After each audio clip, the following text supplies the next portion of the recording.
Olá, tudo bem? Tudo tranquilo? Vamos conversar um pouquinho a respeito do cone, que é esse sólido geométrico, né? Um sólido de revolução, bastante presente no nosso cotidiano. Ele é conhecido por sólido de revolução, pois ele é formado pela revolução de um triângulo, né? Em torno de um dos seus lados.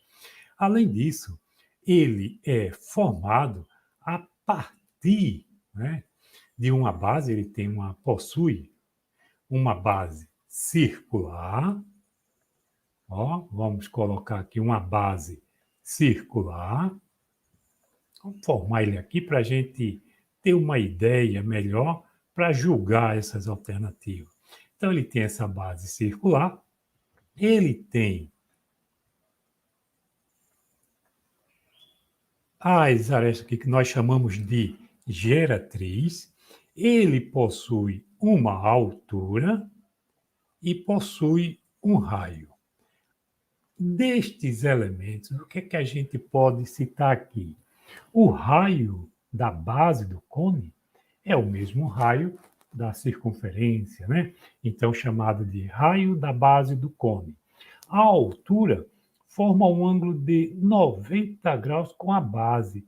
Isto quando quando esse cone ele é tido como cone reto. Se ele for um cone oblíquo, lógico, esse ângulo aqui diferente de 90 graus.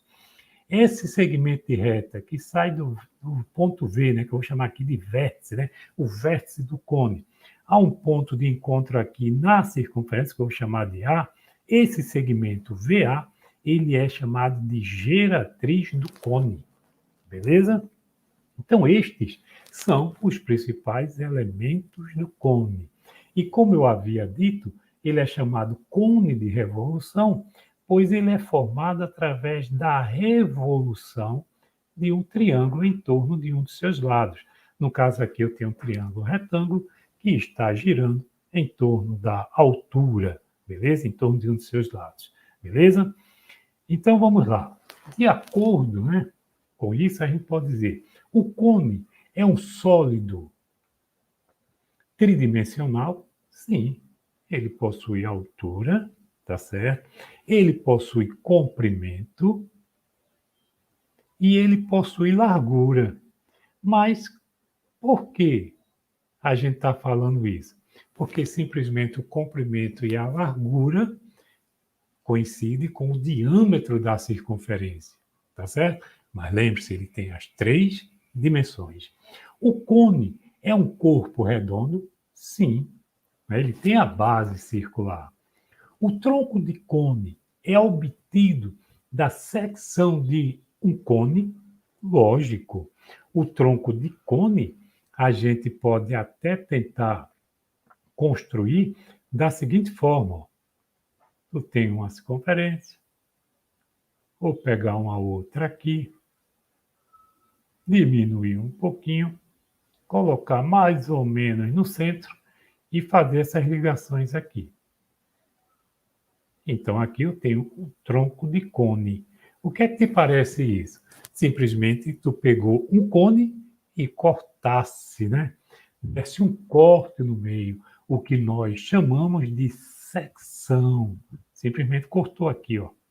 Tirou esse pedacinho de cima, ficamos só com esse pedacinho aqui de baixo, e aí nós temos a altura, nós temos raio, ou seja, todos os outros elementos.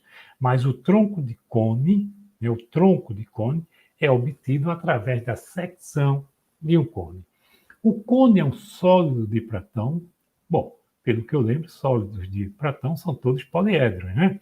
São poliedros, então não tem nada a ver com o corpo redondo, beleza? Se ele é corpo redondo, ele jamais pode ser um sólido de Platão.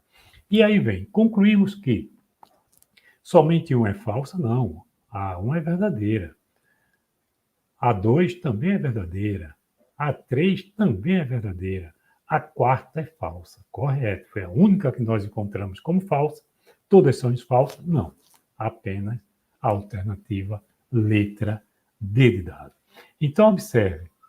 Dois pontos principais aqui para salientar. Primeiro, sempre que for falar, sempre que você tiver um questionamento a respeito de uma figurinha, sempre tente desenhar. Isso te ajuda na visualização do sólido, da figura, seja lá qual for. Beleza?